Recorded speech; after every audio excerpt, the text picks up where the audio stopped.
Salut, je m'appelle Léo. J'ai 25 ans et je suis ébéniste dans un petit atelier qui est aussi mon appartement. Je vis dans le quartier de la Croix-Rousse, à Lyon. L'air ici sent toujours un mélange de sueur de chêne et de térébenthine. Le sol est couvert d'une fine poussière de bois que je ne prends plus la peine de par la fenêtre ouverte. J'entends les bruits de la ville qui montent, le son du funiculaire qui grimpe la colline, les conversations des gens sur le trottoir. Ma routine est simple. Le réveil sonne à 6 heures. Je me lève, je passe la main sur mon visage et je prépare un café noir, fort. Je le bois debout, près de l'établi, en regardant les pièces de bois qui attendent. Mes mains trouvent toujours quelque chose à faire.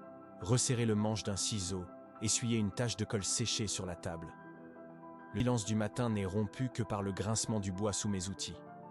Je travaille jusqu'à ce que la faim se fasse sentir. Le soir, je mange souvent la même chose. Des pâtes, du pesto. Je m'assois sur le seul fauteuil qui n'est pas couvert de poussière. Parfois, en cherchant une fourchette, ma main effleure une petite boîte en céramique au fond du tiroir. C'est la seule chose qui reste d'elle. Je referme toujours le tiroir sans la prendre et je finis mon repas en regardant les toits de la ville par la fenêtre de l'atelier. Je ne me sens pas seul, juste, à ma place. Il y a 6 mois, quand ça s'est terminé, j'ai cru que l'espace autour de moi allait m'étouffer. Elle voulait des promesses que mes mains ne savaient pas construire. Alors je me suis enfoncé dans le travail. J'ai empilé les commandes, j'ai poncé le bois jusqu'à ce que mes doigts soient à vif. Juste pour ne pas avoir à penser. Le calme est revenu. C'est un calme un peu vide, comme une maison bien rangée où personne ne vit. J'ai pris l'habitude de ce silence. Ce soir-là, pourtant, quelque chose était différent. Il était presque minuit. J'avais fini de polir une commode. J'ai essuyé mes mains pleines de sueur sur mon jean et j'ai sorti mon téléphone. Je l'ai fait sans réfléchir, un geste mécanique. J'ai ouvert une de ces applications de rencontres en faisant défiler les visages avec mon pouce, sans vraiment regarder. C'était juste une façon de faire passer le temps avant d'aller dormir, une autre routine silencieuse. Puis son visage est apparu, Chloé. Elle avait 32 ans, traductrice. La photo n'était pas parfaite, une mèche de cheveux tombait devant ses yeux gris-vert, et elle ne souriait pas vraiment. Elle avait joint de la bouche légèrement relevée. Il y avait quelque chose de direct dans son regard. J'ai arrêté de faire défiler. Mon pouce est resté suspendu au-dessus de l'écran pendant une seconde, puis j'ai glissé vers la droite. Une notification est apparue instantanément. C'était un match. Le premier message est venu d'elle, avant même que j'aie eu le temps de taper quoi que ce soit. C'était direct, sans fioriture. Salut. Pour être clair tout de suite, je ne cherche pas de relation. Juste du sexe, rien de plus. Si ça te va, on peut discuter. J'ai relu la phrase 2 fois. J'ai posé le téléphone sur l'établi, j'ai pris un chiffon et j'ai essuyé une surface déjà propre. Puis, j'ai repris le téléphone. Une partie de moi aurait dû trouver ça froid ou cynique. Mais après 5 ans de conversation sur l'avenir, sa franchise était presque un soulagement. J'ai passé la main dans mes cheveux, sentant la poussière de bois se détacher. J'ai tapé une réponse simple. Ça me va. C'était vrai. Je ne voulais pas de complications. Je voulais juste quelque chose pour remplir le silence, de temps en temps. Mes doigts ont tapé les mots sans hésiter une seule seconde. La conversation qui a suivi a duré près de 2 heures. On a parlé de cinéma, de vieux films italiens. Elle avait un humour sec, précis. Elle démontait mes arguments avec une logique qui me faisait sourire. Je me suis retrouvé à lui parler de l'odeur du noyer quand on le coupe, et elle m'a décrit le rythme d'un poème qu'elle n'arrivait pas à traduire. J'ai calé mon téléphone contre un pot de vernis pour continuer à poncer un petit morceau de bois tout en lui parlant. Vers 2 heures du matin, elle a écrit « Bon, on se voit ce week-end, ou on continue à parler de films toute la nuit. » J'ai ri tout seul dans mon atelier silencieux. Le son a paru étrange. Ça faisait longtemps que je n'avais pas ri comme ça. On a convenu de se retrouver dans un petit bar près des quais de Saône, samedi soir.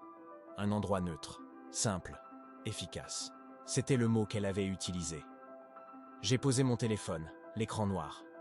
L'atelier semblait soudainement plus silencieux, mais c'était un silence différent, moins lourd. J'ai rangé mes outils lentement, chaque geste précis. J'ai fermé les volets, et la lumière de la rue a découpé des rectangles sur le sol poussiéreux.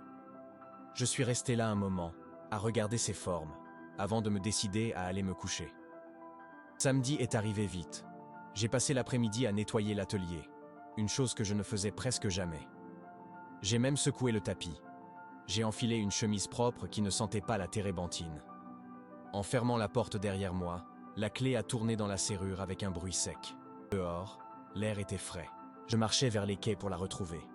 Moi, Léo. Elle, Chloé. Un bar, un rendez-vous.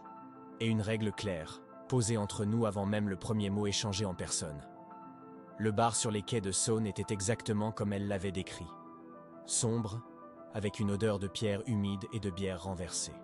J'ai trouvé une place au comptoir, sur un tabouret qui grinçait. J'ai commandé une bière et j'ai regardé la mousse se tasser lentement. Mes doigts ont tracé des lignes dans la condensation sur le verre, encore et encore, en attendant.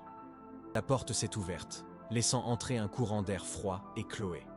Elle est restée un instant sur le seuil, ses yeux gris-vert balayant la salle.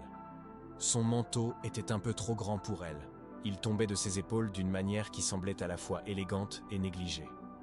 Nos regards se sont croisés. Je n'ai pas souri, j'ai juste levé la main dans un petit geste. Elle a traversé la pièce, ses bottes faisant un bruit sourd sur le plancher en bois usé, et s'est assise à côté de moi. « Salut », a-t-elle dit. Sa voix était plus grave que ce que j'avais imaginé. « Salut », j'ai répondu. Elle a commandé un verre de vin rouge sans regarder la carte, puis a posé ses mains à plat sur le comptoir. Je n'ai pas pu m'empêcher de remarquer ses doigts, longs et fins, avec un peu d'encre sur le côté de son index droit. Elle portait une simple bague en argent au pouce. J'ai détourné le regard vers mon verre. La conversation a commencé par des banalités. Le temps, la difficulté de trouver cet endroit. Je la sentais m'observer autant que je l'observais. Elle avait une petite cicatrice juste au-dessus du sourcil, presque invisible.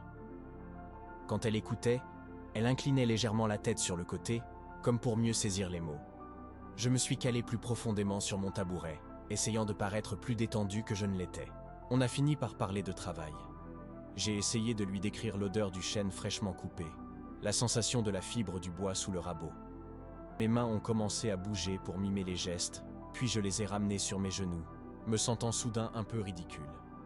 Elle n'a juste écouté, son verre de vin à mi-hauteur de ses lèvres, sans le boire. Elle parlait de mots, de la difficulté de traduire une nuance, un rythme, de comment un poème pouvait changer de sens d'une langue à l'autre. Pendant qu'elle parlait, elle enroulait une mèche de ses cheveux bruns autour de son doigt, un geste machinal, répété. Je la regardais faire, oubliant parfois de suivre le fil de sa phrase. Je me suis contenté de hocher la tête et de boire une gorgée de ma bière. Après un deuxième verre, elle a regardé sa montre. Le geste était net, sans hésitation. « Bon », a-t-elle dit. Ce n'était pas une question, c'était une conclusion. J'ai posé quelques billets sur le comptoir, plus qu'il n'en fallait, juste pour ne pas avoir à attendre la monnaie. Dehors, l'air de novembre était vif. La règle qu'elle avait fixée flottait entre nous dans le silence de la rue. On a marché quelques mètres le long du quai, les lumières de la ville se reflétant sur l'eau noire de la Saône. Aucun de nous n'a cherché la main de l'autre. Arrivée à un croisement, elle s'est arrêtée. « À la prochaine, alors », a-t-elle lancé, sans inflexion particulière dans la voix. Puis elle a tourné les talons et s'est éloignée. Je suis resté là, les mains dans les poches de ma veste, à la regarder disparaître. Une semaine plus tard, mon téléphone a vibré sur l'établi. Un message d'elle. Même bar? Même heure? J'ai attendu quelques minutes avant de répondre, en essuyant une tache de colle qui était déjà sèche. Puis j'ai tapé OK. Cette fois, en arrivant, j'ai choisi les mêmes tabourets. J'ai passé ma main sur le zinc du comptoir, un geste pour me donner une contenance en l'attendant. Ce soir-là, on a parlé de livres. Elle m'a raconté qu'elle était bloquée sur la traduction d'un poète portugais qui parlait de la mer. Je lui ai avoué que je n'avais jamais vu l'océan. Elle a haussé un sourcil, et le coin de sa bouche s'est relevé. Je n'ai rien dit de plus. J'ai longue gorgée de ma bière, sentant la chaleur monter à mes joues. Un soir, en sortant du bar, il s'est mis à pleuvoir. Une de ces pluies fines et froides de Lyon. Elle n'avait qu'une veste légère. Mon atelier n'est pas loin, j'ai dit, les mots sortant tout seuls. Elle a hésité, regardant les gouttes de pluie qui commençaient à mouiller ses cheveux, puis elle a hoché la tête. Marché en silence, le bruit de nos pas étouffé par celui de la pluie sur les pavés. J'ai tourné la clé dans la serrure et j'ai ouvert la porte. L'odeur de bois et de térébenthine a semblé l'accueillir. J'ai fait quelques pas et a regardé autour d'elle. Ses yeux se sont attardés sur les outils accrochés au mur, aux pots de bois qui jonchèrent le sol. Elle a passé un doigt sur une planche de cerisier, laissant une trace nette dans la fine poussière de ponçage. Son regard s'est arrêté sur mon établi, sur une petite boîte en noyer que j'avais commencée. Elle était à peine ébauchée, les angles pas encore adoucis. « C'est joli », a-t-elle dit, sans la toucher. « C'est juste une étude », j'ai répondu. J'ai pris un morceau de papier de verre et j'ai commencé à poncer un coin de la boîte, juste pour que mes mains soient occupées. Puis elle a remarqué une vieille photo, glissée dans le cadre d'un miroir poussiéreux. Moi, plus jeune, avec une fille qui riait. « C'était qui ?» a-t-elle demandé doucement. J'ai arrêté mon geste. Le bruit du papier de verre sur le bois a cessé. « Mon ex », j'ai dit. Ma gorge était sèche. On est restés ensemble 5 ans. Elle n'a pas posé d'autres questions. Elle a juste hoché la tête et a détourné le regard. Une routine s'est installée. On se voyait 2 fois par semaine, parfois au bar, parfois elle venait directement à l'atelier après ma journée. Elle apportait une bouteille de vin, je dégageais un coin de l'établi pour qu'elle puisse s'asseoir. On ne parlait pas de nous. On parlait de ses poèmes, de mes commandes de meubles. Je me suis habitué au bruit des pages de son livre qu'elle tournait pendant que je travaillais le bois. Cette nuit-là, elle était sur le point de partir. Elle enfilait son manteau près de la porte, me tournant le dos. J'étais en train de passer un chiffon imbibé d'huile sur une table basse. « J'ai oublié ma brosse à dents la dernière fois », a-t-elle dit. Sa voix était neutre. « Je peux en laisser une ici ?» Mon chiffon s'est immobilisé au milieu d'un mouvement. Le silence s'est étiré. « Oui, bien sûr », j'ai fini par dire. Elle est partie sans un mot de plus. Je suis resté là, le chiffon à la main, l'odeur de l'huile de lin emplissant l'air. La brosse à dents est restée. Elle est dans le même gobelet que la mienne. Un point de couleur vive dans le désordre de l'atelier. Parfois, le matin, en prenant la mienne, mes doigts effleurent la sienne. Je ne m'y attarde pas, je la remets simplement en place. Cela fait 2 mois maintenant. Le froid de l'hiver s'est installé sur les toits de la Croix-Rousse. Et je m'habitue à voir cette deuxième brosse à dents, comme si elle avait toujours été là. Notre rythme est devenu une chose solide, prévisible. Le mardi, le bar près des quais. Le vendredi, elle vient ici, après ma journée. J'ai pris l'habitude de balayer un coin de l'établi avant son arrivée, de pousser les copeaux de bois pour lui faire de la place. C'est un geste que je fais sans réfléchir, mes mains savent quoi faire. Elle s'assoit là, et regarde la ville s'allumer par la grande fenêtre de l'atelier, pendant que je finis de ranger mes outils. Un vendredi soir, elle a apporté un livre. Pendant que je passais une couche d'huile sur une table en chêne, elle a commencé à lire un poème à voix haute. Ça parlait d'un bateau et de la mer en hiver. Sa voix a rempli le silence de l'atelier, se mêlant à l'odeur de l'huile de lin. Mon chiffon s'est immobilisé sur le bois. J'ai arrêté de bouger, ma main posée à plat sur la surface lisse, juste pour écouter le son de sa voix et des mots qu'elle choisissait. Après, elle m'a parlé de son ex-fiancé, pour la première fois. Juste une bribe. Il disait que la poésie, c'était une perte de temps. Elle a dit ça en traçant une ligne dans la sur l'établi avec son index. Je n'ai rien répondu. J'ai juste repris mon chiffon, et j'ai continué à polir la table, le mouvement lent et répétitif de mon bras devenant la seule réponse dont j'étais capable à ce moment-là. Je me suis mise à remarquer des détails. La petite cicatrice sur son genou gauche, visible quand elle s'asseyait en tailleur sur mon fauteuil. Le tatouage d'hirondelle qui dépassait parfois de son col. Un soir, j'ai surpris mon propre regard fixé sur ce détail. J'ai immédiatement baissé les yeux et j'ai commencé à resserrer une vis sur un serre-joint qui n'en avait pas besoin, juste pour me donner une contenance. En rentrant du bar un soir, dans le froid piquant de décembre, nos épaules se sont frôlées. Aucun de nous n'a fait un mouvement pour s'écarter. On a marché les derniers mètres comme ça, reliés par ce simple point de contact, une chaleur discrète contre le vent glacial. Devant ma porte, j'ai fait tomber mes clés. En me baissant pour les ramasser, mes doigts étaient un peu gourds, et j'ai mis plus de temps que nécessaire. Une autre fois, elle m'a raconté comment il se moquait de son travail devant ses amis universitaires. Elle parlait, elle enroulait une mèche de cheveux autour de son doigt, encore et encore, jusqu'à ce que la boucle soit serrée. Je me suis levé, j'ai traversé la pièce pour prendre la bouilloire, et j'ai fait chauffer de l'eau pour un thé. Le simple fait de m'occuper à faire quelque chose semblait nécessaire. La petite boîte en noyer est sur mon établi depuis des semaines. Je la ponce un peu chaque soir. C'est devenu un rituel. Un vendredi, alors qu'elle lisait à côté de moi, j'ai pris un papier de verre très fin et j'ai commencé à polir la surface. Le bruit était à peine un murmure. Elle a baissé son livre et a regardé mes mains, le va-et-vient régulier sur le bois sombre, sans rien dire. Je ne suis pas faite pour les complications. Elle a dit ça soudainement, à voix basse dans le silence de la pièce. Son regard était fixé sur la boîte que je tenais. Je n'ai pas levé la tête. J'ai simplement retourné la boîte dans mes mains. et j'ai commencé à poncer un autre côté, avec la même lenteur, même soin. Le bois devenait de plus en plus doux sous mes doigts. La première fois qu'elle est restée dormir, c'était à cause d'un orage. La pluie frappait si fort contre les vitres que le bruit couvrait tout le... « Il devrait rester », j'ai dit en regardant les éclairs zébrer le ciel au-dessus de la ville. Je n'ai pas osé la regarder. Elle a juste hoché la tête et a enlevé ses bottes, les posant soigneusement près de la porte. On a dormi en gardant une distance prudente entre nous dans le lit. Mais au milieu de la nuit, je me suis réveillé. Elle s'était rapprochée dans son sommeil, sa main posée sur mon épaule. Son souffle était calme et régulier. Je suis resté parfaitement immobile, retenant ma propre respiration, de peur de la réveiller. Je l'ai écoutée respirer dans le noir jusqu'à ce que je me rendorme. Le matin, j'ai brisé une de nos règles. Je me suis levé sans faire de bruit et j'ai mis du café à chauffer. J'ai sorti 2 tasses. J'ai posé la sienne sur une caisse en bois à côté du lit, où elle était assise, emmitouflée dans la couette. Elle l'a prise, et ses doigts ont effleuré les miens. Elle a bu une gorgée en silence, en regardant la pluie qui avait cessé. Elle a remarqué la boîte en noyer, que j'avais enfin terminée. Je l'avais huilée la veille, et le bois avait pris une teinte profonde et chaude. « Elle est belle », a-t-elle dit. Je l'ai prise dans mes mains, sentant son poids, la perfection de ses jointures. « C'est juste. Une étude », j'ai murmuré, reposant délicatement sur l'établi. Une autre règle a cédé. On est allé dans un petit cinéma d'art et d'essai. Projection, dans l'obscurité de la salle. Mon genou a touché le mien. Je n'ai pas bougé. Je suis resté comme ça, sentant la chaleur de son corps à travers le tissu de mon jean. J'ai passé tout le film à être conscient de ce simple point de contact, plus que des images sur l'écran. Un soir, elle m'a tout raconté. La trahison, l'humiliation. Elle n'a pas pleuré. Elle a fixé un point invisible sur le parquet de l'atelier, ses mains serrées en poing sur ses genoux.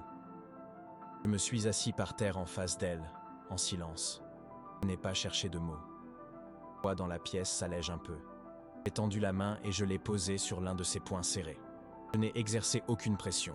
J'ai juste laissé ma main là. Après un long moment, j'ai senti ses doigts se détendre lentement sous ma paume. On est resté comme ça, sans bouger, alors que les bruits de la ville montaient jusqu'à nous, étouffés par la nuit. Un de mes amis est passé à l'improviste pour récupérer une commande. Chloé était là, assise dans le fauteuil avec un livre. La panique m'a traversé une seconde, puis j'ai ouvert la porte. « Marc, je te présente Chloé. » Chloé, me voici Marc. C'était si simple. Elle lui a offert un petit sourire timide et a levé la main dans un vague salut. Après son départ, le silence est revenu, mais il était différent. Je suis retourné à mon établi et j'ai pris un ciseau, comme pour me donner une contenance. Elle n'a rien dit. Elle a juste tourné une page de son livre. Mais quelques instants plus tard, elle a levé les yeux et son regard a croisé le mien.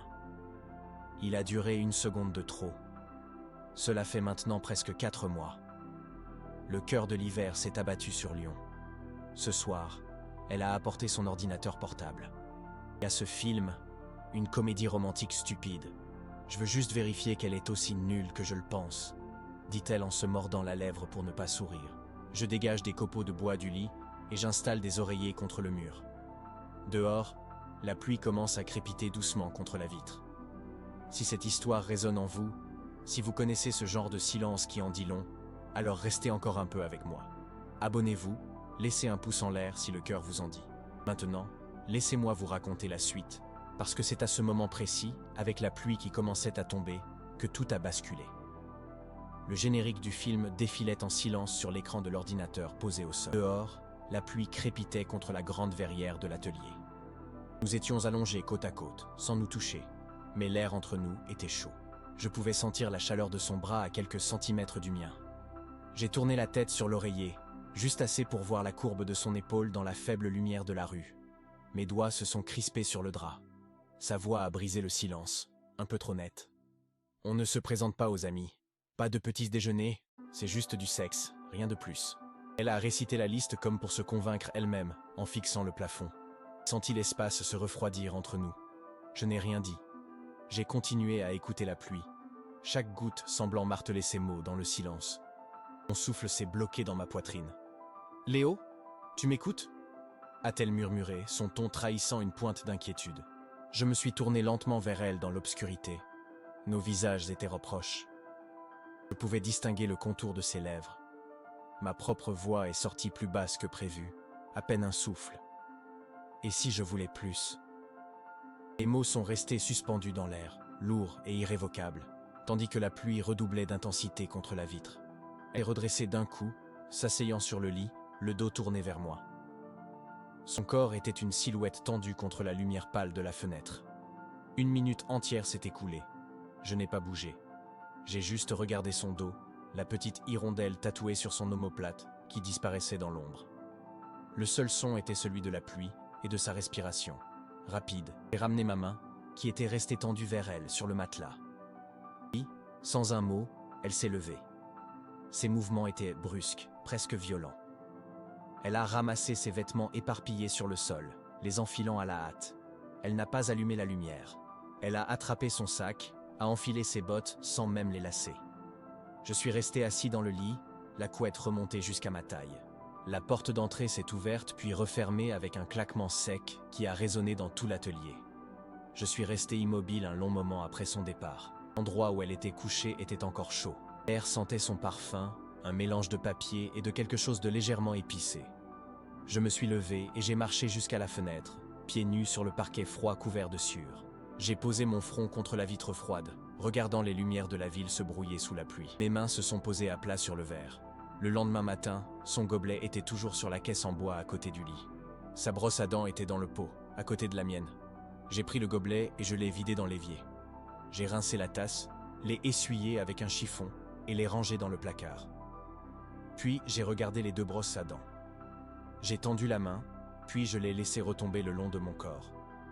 J'ai quitté la salle de bain en la laissant là. Les jours suivants ont été silencieux. Pas un message, pas un appel. J'ai travaillé sans relâche, attaquant une nouvelle commande, une bibliothèque en frêne. Le bruit de la scie et du rabot remplissait l'atelier. Mais le silence revenait dès que j'arrêtais.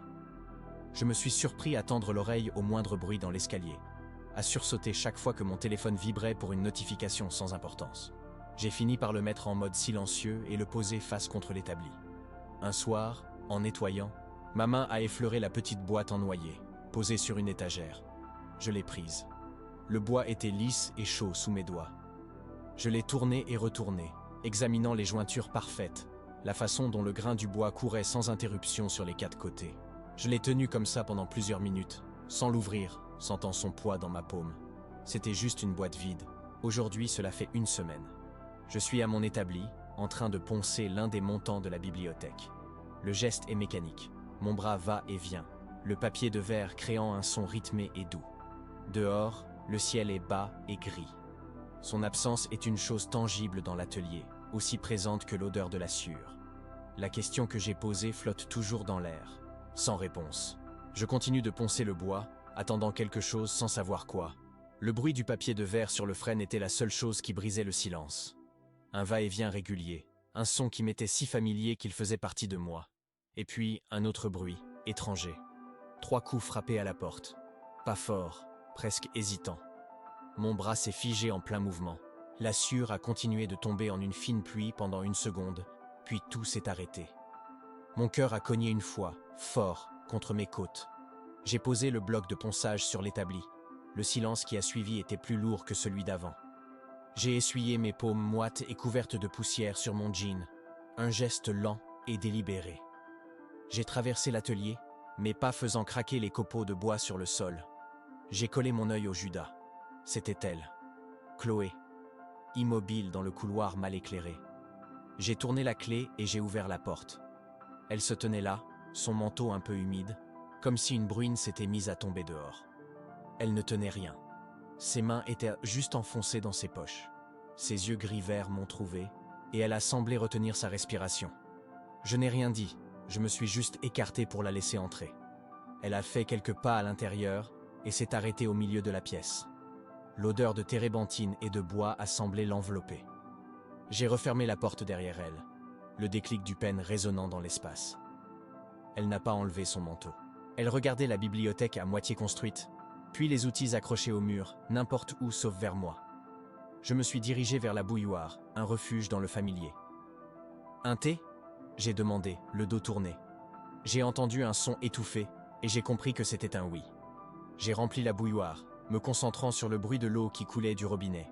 Chaque geste était une façon de ne pas me retourner, de ne pas la presser. « Je suis désolé », sa voix était basse, à peine un murmure dans mon dos. La façon dont je suis parti. Elle n'a pas fini sa phrase. J'ai posé 2 tasses sur le comptoir. Le son de la céramique sur le bois était trop fort. La bouilloire a commencé à frémir, montant en puissance, remplissant le silence qu'elle avait laissé. Je lui ai apporté la tasse. Nos doigts se sont effleurés quand elle l'a prise. Elle a finalement levé les yeux vers moi. « Je ne suis pas faite pour les complications, Léo. » Elle a dit la phrase comme une excuse, un bouclier qu'elle avait trop souvent utilisé. J'ai tiré un tabouret et je me suis assis en face d'elle, sans rien dire, la laissant tenir ce bouclier. Elle a bu une gorgée de thé, le geste semblant lui coûter un effort. « Je ne sais pas dans quoi tu t'engages. Je suis compliqué. » Elle a secoué la tête, un petit mouvement sec. « Tu es jeune. Tu as toute la vie devant toi. » Elle a détourné le regard vers la fenêtre, où la lumière grise de l'après-midi commençait à décliner. Je suis resté silencieux un instant, la regardant se débattre avec ses propres peurs. Puis je me suis levé. Je suis allé vers l'étagère où reposait la petite boîte en noyer, terminée. Je l'ai prise dans mes mains, sentant son poids familier, sa surface parfaitement lisse. Je suis revenu et je l'ai posée doucement sur la table entre nous deux. Son regard a quitté la fenêtre pour se poser sur la boîte. Une lueur de reconnaissance a traversé ses yeux. Elle a tendu une main, mais s'est arrêtée juste avant de la toucher, ses doigts flottant au-dessus du bois sombre et veiné. Elle murmurait. J'ai hoché la tête. « Ouvre-la. » Avec une hésitation visible, elle a soulevé le couvercle. Ses sourcils se sont froncés, levé les yeux vers moi, un point d'interrogation dans son regard. Ce n'était pas une question, mais une constatation, teintée de confusion. J'ai attendu une seconde avant de répondre. J'ai rencontré son regard, sans flancher. « C'est à nous de la remplir, » j'ai dit. Le mot était simple, mais il pesait lourd dans l'air de l'atelier. Il contenait tout ce que je n'avais pas su dire la semaine d'avant. Elle a semblé comprendre le poids de cette phrase, car son expression a changé. Sa voix était à peine audible quand elle a reposé la question de cette nuit-là, celle qui avait tout brisé. « Ça veut dire quoi exactement, ta plus ?» Elle ne me quittait pas des yeux. Je n'ai pas répondu avec des mots. J'ai simplement tendu la main par-dessus la table et j'ai pris la sienne, celle qui ne tenait pas la tasse. Mes doigts se sont refermés sur les siens.